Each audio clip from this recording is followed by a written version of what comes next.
Welcome back to Dave Reads and Writes. For those of you just joining us, I'm reading screenwriting books and writing screenplays, eventually. I appreciate all of your title suggestions on the last video. I will be thinking them over and seeing if one of them feels right. But for now, we're on Chapter 4 of Save the Cat. Let's beat it out. This is where we get to the famous Blake Snyder beat sheet, the structure he uses to write his screenplays. He talks about the importance of structure in screenplays and admits that it took him a while to figure out structure. Even with other screenwriting books out there helping him wrap his head around pieces of it, he couldn't get there all the way. And I identify with that. Sometimes when I was being taught structure, some things were explained a little too vaguely for me. He does cite some other books, which we may be getting to later on in this series. But so he developed the beat sheet as a guideline for himself and for others to make the elements a little clearer. So the beat sheet goes like this. On page 1 of the script is the opening image, which sets the tone, mood, and style, and often introduces the main character and sets up the before. So my opening image will probably be the crowded coffee shop where the businessman is being an asshole, some variant of that. On page 5, you have the theme stated, where a supporting character will ask a question or make a statement to the main character that ties into the thematic premise. It's basically the gag at the end of Britannic's Oscar-winning movie trailer, the explicitly stating the moral of the story and awkwardly working in the movie title. He says that at this point in the process, you might not know what your movie's about yet. You might find it in developing the story, but once you find it, put it here. It's the thesis statement of the movie. Then the movie's going to argue the pros and cons of the statement. So my theme will probably be something about capitalism, maybe something about service industry versus white-collar jobs, and I'll figure it out as I flesh out the story more. The setup goes on page 1 through 10 of the script, so it starts at the opening image and the theme stated is in the middle of the setup. And so this is where you have to grab the audience and introduce all the elements of the A story, plant every character behavior that needs to be addressed, really explore the before of the hero and why they need to go through the arc. He posits the 6 things that need fixing, but he says the number 6 is arbitrary. You just need to show multiple things missing from your hero's life, which get addressed in subsequent acts. He also says that he labels the 3 acts thesis, antithesis, and synthesis. So that's how he thinks about 3-act structure.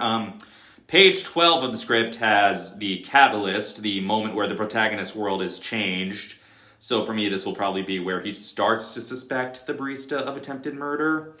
That leads to page 12 through 25, which is the debate, the refusal of the call in hero's journey terms. It's the last chance for the hero to say, "This is crazy." Blake says that the debate must ask a question of some kind, a question of, can the protagonist actually do this? And then it shows that they can, or at least that they need to, whether they can or not. Page 25 is the break into Act 2, where the old world is officially left behind.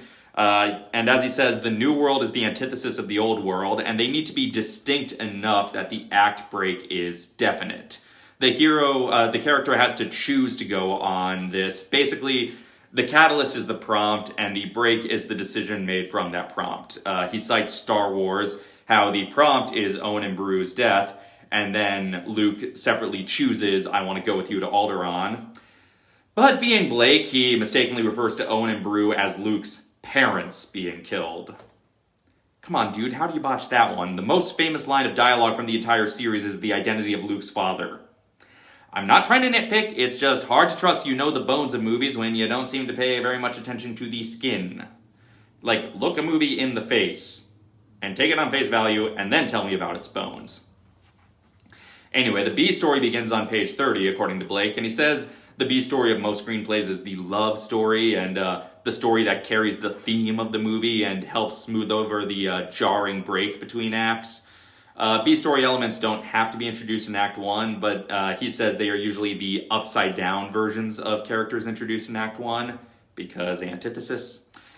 Page 30 through 55 has fun and games, which provide the promise of the premise. What's cool about the idea, where the set pieces go. In UCB parlance, this is where we act out the game of the scenes, suggested by the hook. It's the hijinks ensue, so it'll be the businessman trying to catch the barista in the act.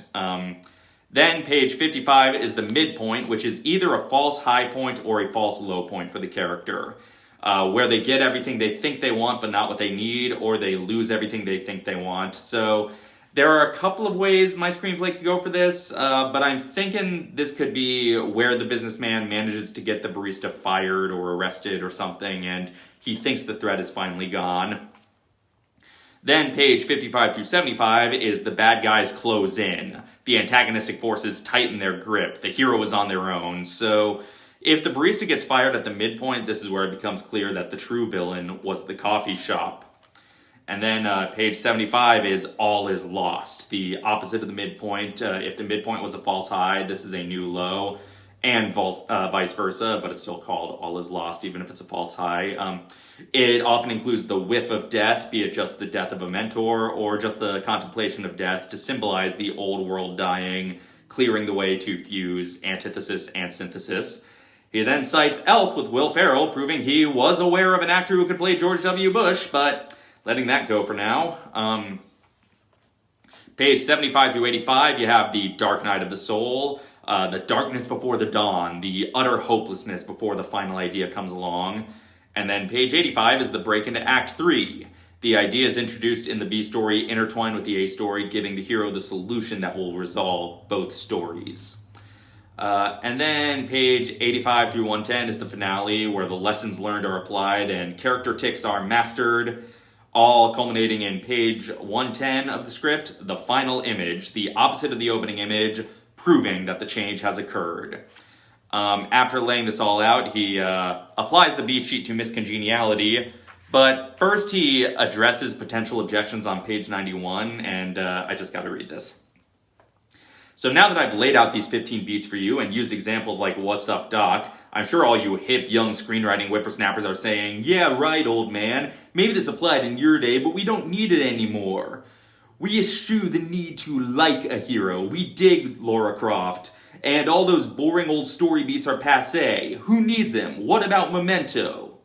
If so, and though I've tried to pepper my examples with newer movies like Legally Blonde, you still might not believe me when I say this stuff applies. Still, always. So for you naysayers who say nay, let me use an example from my genre PG comedy, not a genre he's mentioned before, that show us how these beats apply in the modern world you need to master. Oh, and BTW, screw Memento.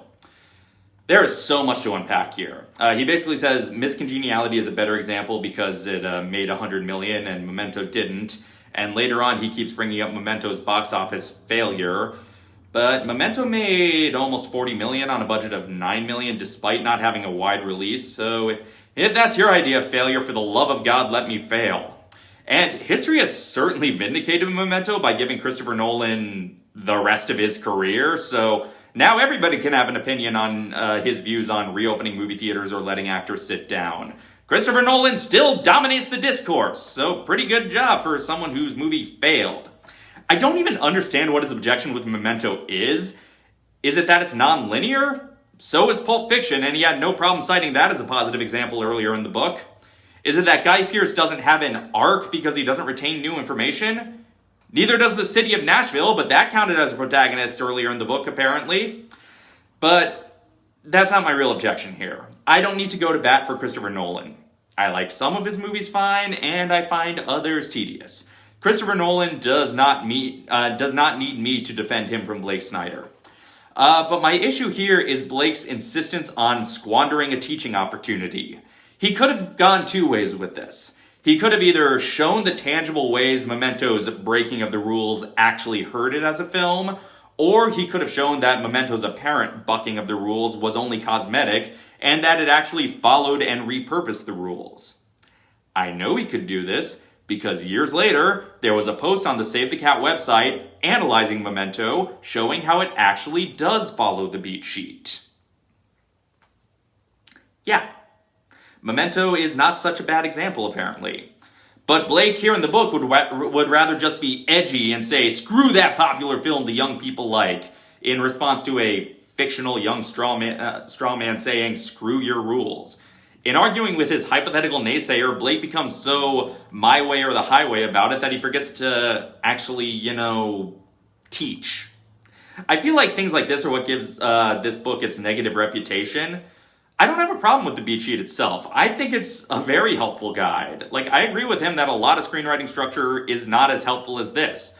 Some people blame the beat sheet for Hollywood's formulaic nature, but much like Joseph Campbell, this isn't really something Blake was inventing from scratch. This is just him putting a name on things he was observing in stories told throughout history. It is in no way the book's fault that Hollywood tends to rely on cliches when fleshing out the structure.